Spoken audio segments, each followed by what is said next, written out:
Out on rocky Georgian Bay, this artist's work is solid. This piece is really tied to this environment. It's kind of a nice dramatic location for it. A peek at the humble retreat that inspired a giant of poetry. He kind of found his voice, but he found it here. In Algonquin, a musician sings the praises of her childhood cottage. Sometimes you can almost pretend, that you're alone and nobody else is on the property, and it's an extremely empowering feeling.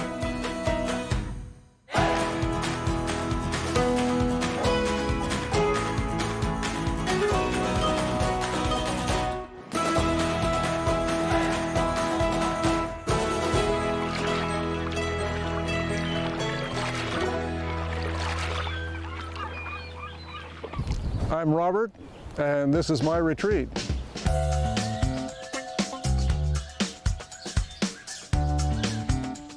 Georgian Bay's natural beauty is legend the world over. But you will also find a different kind of beauty here, a collection of world-class sculptures. This is the beloved getaway of artist Robert Murray, here on Pointe Au Barrel, east of the Bruce Peninsula. This is called Lookout Island. It's the last major island out in this archipelago from Pointe Au Barrel. It's not a surprise that this sculptor is attracted to the iconic beauty of the region. It's bold and dramatic, kind of like his art. Robert Murray creates colorful, abstract sculptures that dot the world landscape. He's received the Order of Canada. Major galleries display his work, like the Art Gallery of Ontario, the National Gallery of Canada, and the Metropolitan Museum of Art. One of the things that people are kind of surprised by, since my sculptures always has been abstract, ideally I like to imagine it being installed in an environment like this. He chooses his cottage as the place to conceptualize his art. He's been doing that since 1962.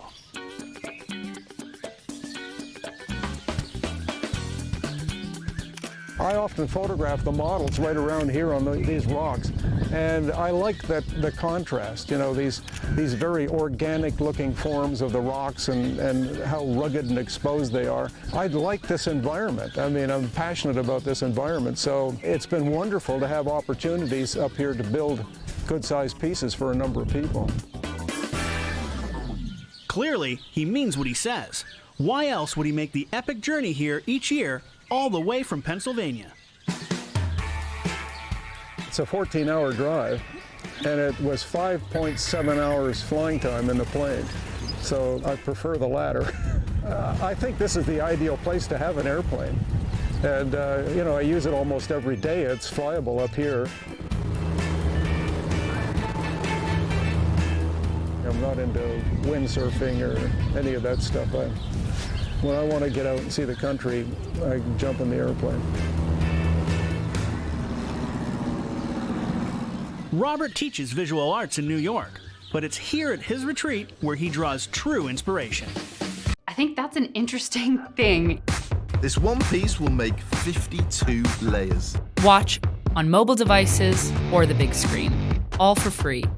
No subscription required.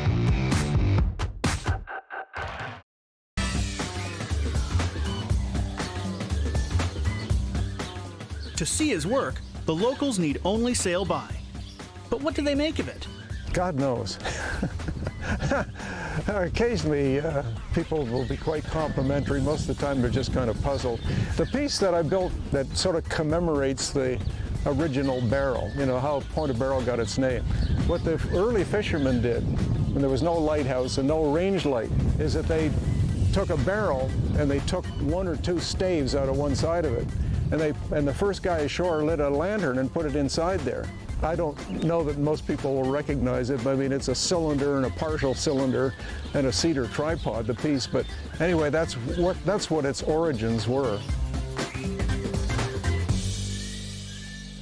Robert has spent years soaking in the natural beauty of the area.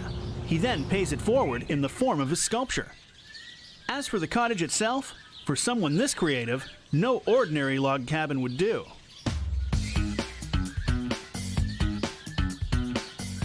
It would be nice to have a big old fishing lodge, I suppose.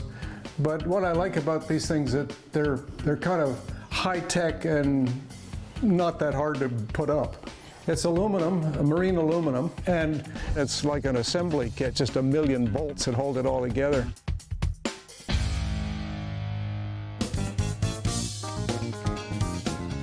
So this is the first sleeping cabin. We wanted it close by because when my daughters were just little babies and we could put them to bed, we could hear them. This one's got a fireplace in it, so in the spring and fall, you can stay nice and toasty warm there. And then this is my daughter's bunkhouse, or now my grandkids' bunkhouse, or whoever is up at any particular time. To his fans, Robert's art is right on the money, but his cottage is strictly off the grid. We could have hydro on this island, but I chose not to. I didn't want my kids watching television all summer, which is what some people do up here. The artist is traditional in other ways too, including shelter. One of his projects honors a native tradition and a childhood dream. These are the poles for our teepee. I haven't had time to put it up yet. I always tell people it's like the train set I bought for my daughters when they were young. It was the train set I never had, and I think the teepee's a little bit that way. It was supposed to be for the girls, and everybody winks and says, yeah, well, it's actually Dad's teepee.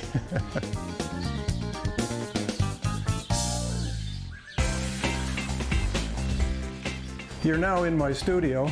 It got built in one summer, at the end of summer. So I work here, I paint here, or I paint outside. When it comes to his art, this signature piece makes for an excellent calling card. It's called Ferris, and it's been here since 1963. It's kind of a nice dramatic location for it, I guess. One of the things that this piece does is it relates to the horizon and where the water line bisects it. And it's kind of the sky above and the rock below and the water in between. And this thing, to some extent, sort of frames those basic elements of the Georgian Bay. So this piece is really tied to this environment. Can I tell you I'm proud of it? I guess I'm proud of it. This artist is inspired by Georgian Bay's supernatural beauty. These remote shores give him the time and quiet to create. You know, the cabin makes it possible for me to live here.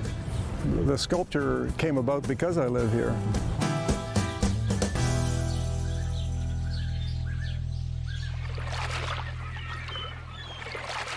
A writer waxes poetic on Al Purdy's cottage and poetry.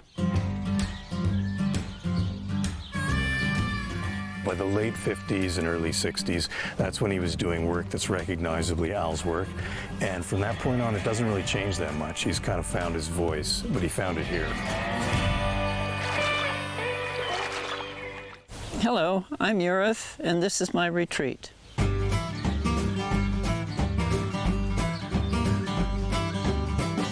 Meet Urith, wife of the late great Al Purdy, and welcome to the cottage where he composed some of his most prized work. This cottage is the home of myself and Al for about 50 years until he died. I was quite proud of Al for what he'd done. Certainly admired his dedication. Al Purdy was a legend of modern Canadian poetry. He published 39 books and received the Order of Canada. He's even been immortalized in bronze. I mean, really, how many poets get a statue in downtown Toronto? You'll find Urith and Al's cottage here, in the quaint hamlet of Ameliasburg in Prince Edward County, Ontario. I think it really centered him, obviously, from the amount that he wrote, which was tied to this area. And I mean, he really had roots here, grew roots here that he had not in any other place. Stephen Heighton is a writer and longtime friend of the Purdys. I got to know Al and Urith, first visited them here at the house about 24 years ago. So I've been coming here off and on for about almost a quarter century. Purdy's contribution to poetry may have been towering, but the place that most inspired him was modest. Al was quite, very straightforward and simple in some ways. He didn't really care about luxury. He wanted a quiet, comfortable place where he could develop as a writer. That's all that mattered to him. Things weren't always quiet on the Purdy front. The place was a hotbed of visitors. Irving Layton, Michael Ondaatje, and Margaret Atwood were the literary A-listers who graced this A-frame. Urith was always prepared. We never called them parties. We had a lot of companies. People would drop in, and food just kind of appeared. It was festive because by the time we arrived around noon, Al would have finished his writing, so he would have been in a mood to stop and relax and celebrate. So the atmosphere was fairly festive.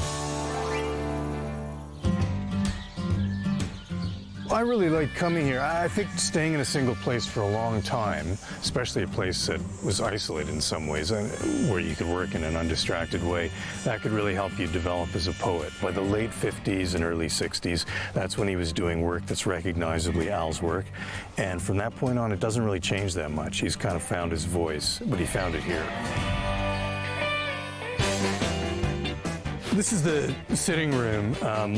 I see it's not here anymore, but Al had a turntable the first few times I visited, and Alan Urith kept a huge collection of LPs. I've come in here. This is the main room where we'd sit if the weather wasn't good, if we couldn't sit out on the deck, and this is where we ate, of course.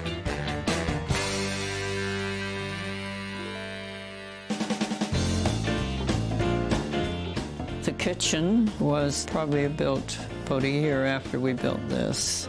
It had been an alcove, an outside alcove, and we just filled it in.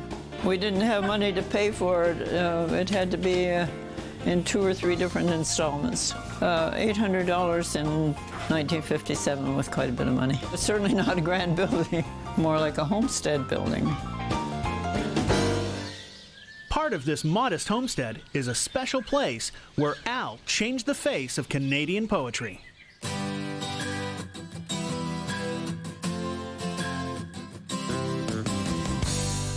So this is the shed where Al Purdy would come out and write every morning. It's like a kind of root cellar, cold, clammy, and really silent. And I'd like to read something, a bit of a poem that he wrote about the A-frame house.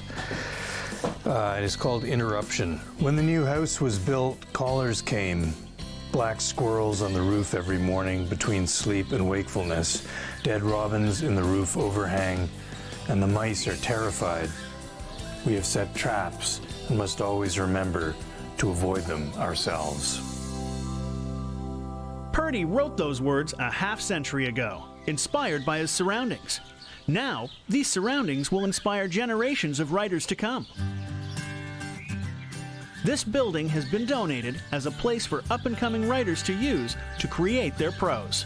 I hope that a little of what we felt, and Al particularly felt, will develop during the time they're here and maybe benefit in the future.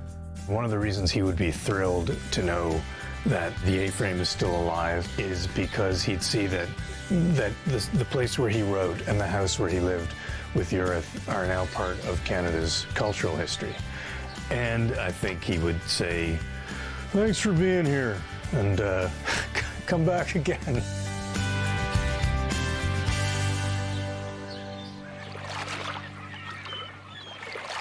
Stormy weather at a childhood cottage inspires the stormy imagination of a musical legend. We've had, like just 2 days ago, a crazy thunderstorm, which I thought it was in The Wizard of Oz. I thought like the cabins were gonna...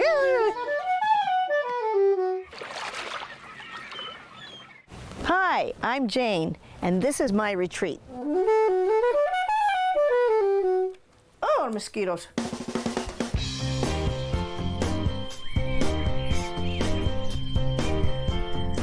So we've got 5 Junos and 2 Grammy nominations, and I sort of think this is the place that inspired that. Jane Bennett and Larry Kramer make their living through music. They both compose and perform, and have done pretty well at it. Jane's even received the Order of Canada. When they're not on stage with Cuban musical ensembles, they make the 3-hour journey here, to Jane's childhood cottage on Lake St. Peter in Bancroft, Ontario. I've been coming up all my life. So I'm 57. I've been coming up 57 years. It was a great place as a child to explore. In search of musical inspiration in these parts, Jane need only read the weather report.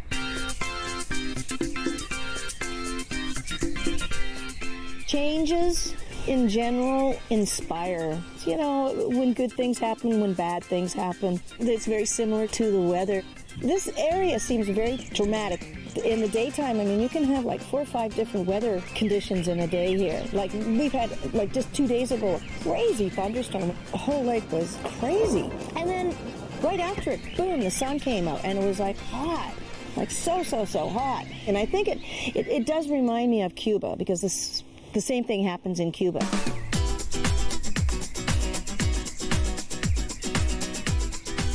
Sure, the weather changes on a dime, but the cottage has a long history of staying the same. Jane's grandfather bought the property in the 1920s for $100. And, except for a few recent tweaks, it's pretty much status quo. These steps, my grandfather made each one by hand. It took him, I think, the whole summer. So they're 15. This is the screened-in porch that my brother put on. I just am thrilled with what he did. I just love old photos sometimes. And I just look at this photo of like grandfather and my grandmother sitting on the very chairs that are down there. That's the piano from the church.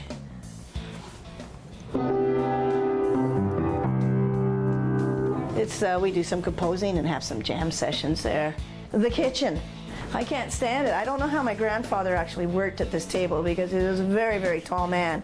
You can see that they must have got a pretty good sale on red and green paint, because it's all through both cottages. This is the sleeping cabin.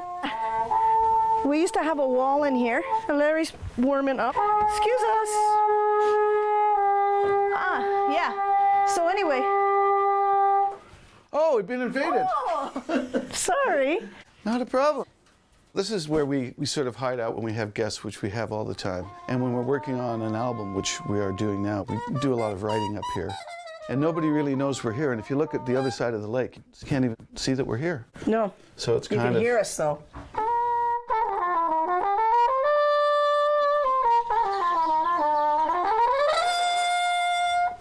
So this is my workspace. And when we have overflow of people, people can sleep down here. We have lights, and it's really quite nice.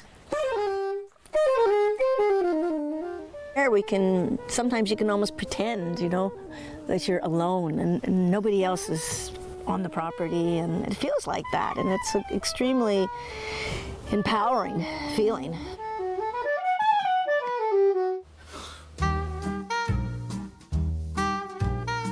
Transforming her childhood cottage into an artist's haven was as natural as the surroundings. Buying the cottage from her aunt, well, that process wasn't so smooth. I think she thought we couldn't handle it, and that maybe we would turn around in a couple of years and try and sell it ourselves or something.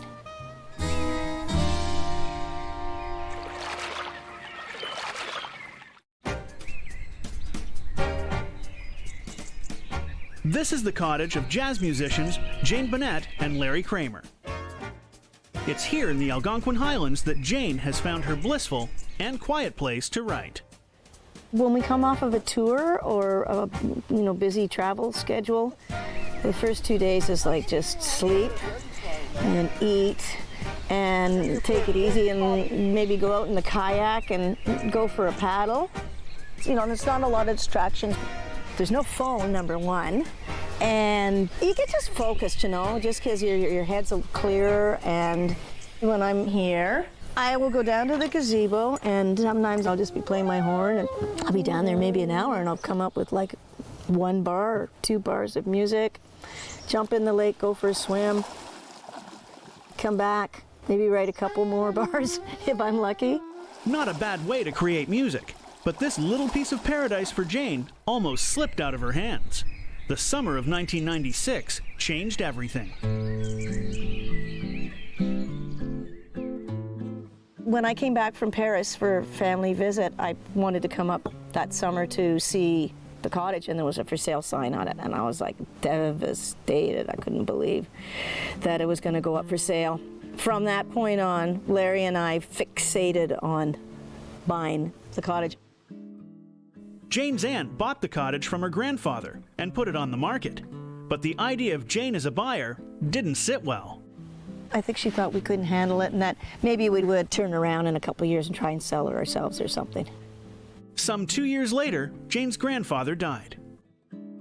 Suddenly, the desire to keep the cottage in the family became more urgent. It was something that became one of the most important things for me to do, was to try and acquire the cottage back. We went up for sale for quite a bit of money, and there was only a couple of bites, and my aunt was not very happy with the real estate agent. And in the end, I was able to work out a plan, a financial plan that would work for me and work out for my aunt, and we bought it.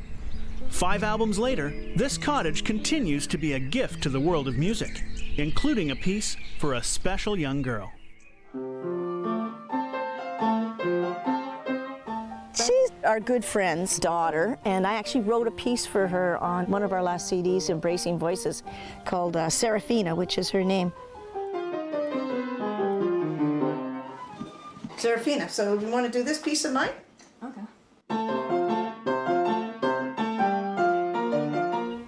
I think the biggest thing is it gives me a sense of pride that my grandfather had insight, you know, to do what to buy this property when he did. To just be surrounded by, I guess, a relative that just took so much care in creating an environment for his family that got passed on, you know, to us, and to be able to decompress, create at the same time, and entertain. Whoa, that was great.